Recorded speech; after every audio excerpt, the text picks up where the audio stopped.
Hey y'all, Zach McDonald, your real estate agent with Real Property Associates, and this is my Seattle Real Estate Market Watch for April 30th, 2024.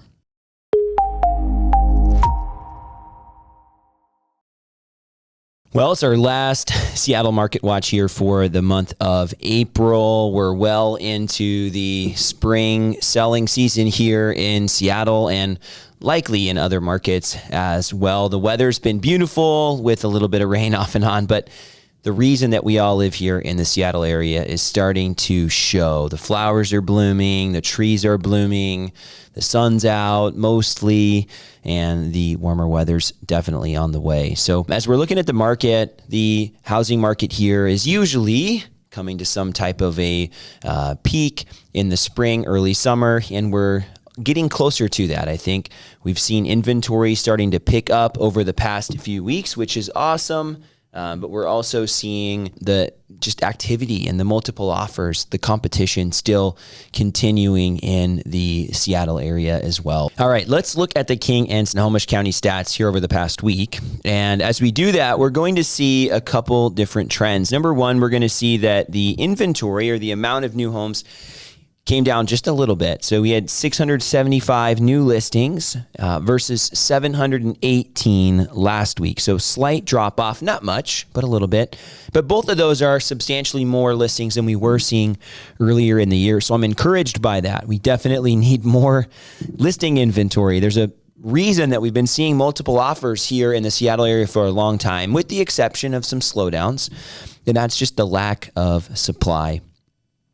We also saw more price reductions. So that would be the second thing. We saw more price reductions this week than we did last week. So again, not everything is selling super fast. If you have 212 price reductions in King and Snohomish counties, that means that there were 212 houses that did not sell really fast, at least that many. The previous week, there were 193. So we're seeing a slowdown, at least on the sale of some of those listings. And again, there are still plenty that are selling very fast. The median and the average days on market in King and Snohomish County has been declining. So these homes would be outliers. Some of these may be priced a little bit higher than they should have been to start with. But still, those are opportunities. So if I'm a buyer and I'm looking at a purchase right now, anytime the market's hotter, there are homes that are maybe priced just above where they should be, and those homes are going to sit, and they're going to potentially have price drops, less competition.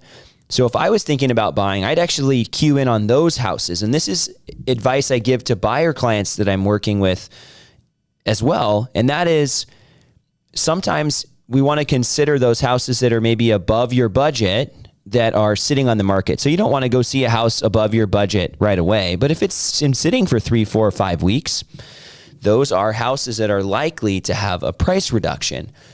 And you could potentially get a house, maybe that's even nicer without as much competition by considering something that's maybe priced a little higher and doing some negotiating on the price down. That's more common in the higher price points. But again, you can still overprice a median priced house, and those houses will sit. Now, if we look at contingent sales, we had 11 contingent sales versus 12 last week. So we're still seeing about the same amount of contingent activity. And in case you're wondering, this cast, because I can't help but move my hands, is coming off hopefully on Friday. So hopefully next week I'll have a super atrophied, pale white hand. That's gross, but I think that's going to be happening this week. So I'm excited about that as well. Let's talk about the pending sales, because that's the, I think, cue for how much activity we're seeing on the buyer side. And as we're looking at pending sales, we had 818 pending sales last week, and we had 815 the prior week. So we're seeing about the same amount of buyer activity. Again, the buyer activity has been picking up and is sustaining in the spring right now.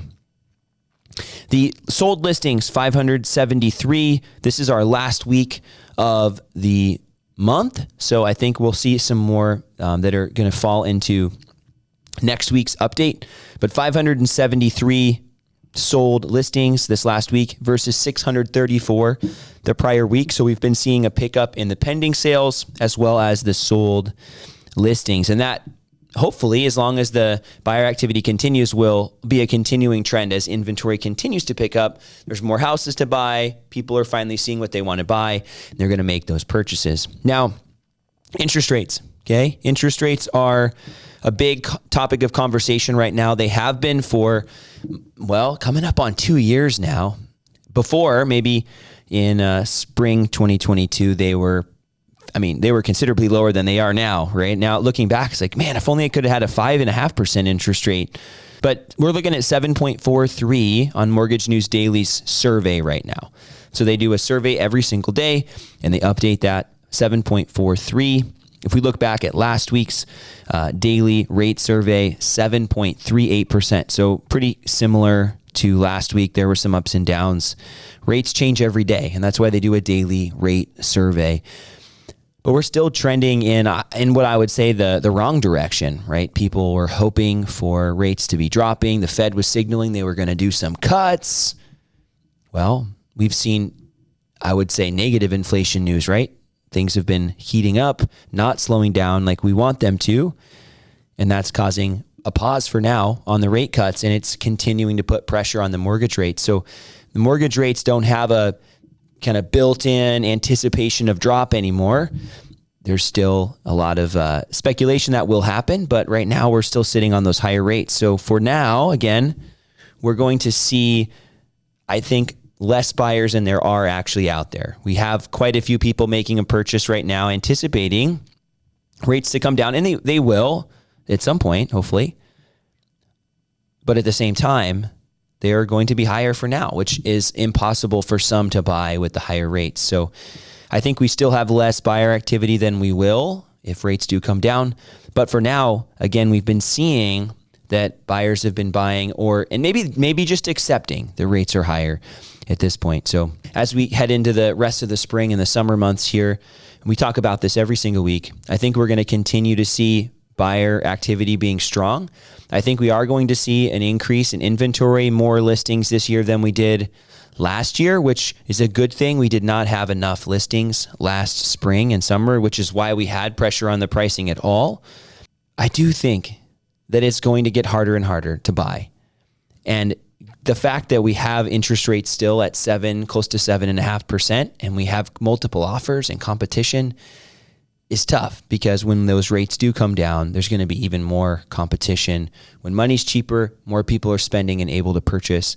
In some sense, encouraging that the market is recovering and the housing market's getting better even with the higher interest rates, but it's also discouraging thinking about being a buyer and trying to make a purchase with higher rates and higher prices. So if you have questions about the market, if you're a buyer or a seller and you want to talk about the market, you want to talk about your situation, whether that's buying or selling, I'd love to be a resource for you. I hope these videos are valuable for you. And I hope they are. If you made it all the way to the end, that there's some value here. So feel free to reach out if you would be so kind as to subscribe as well and follow along. If these videos are valuable for you, I'd appreciate that as well.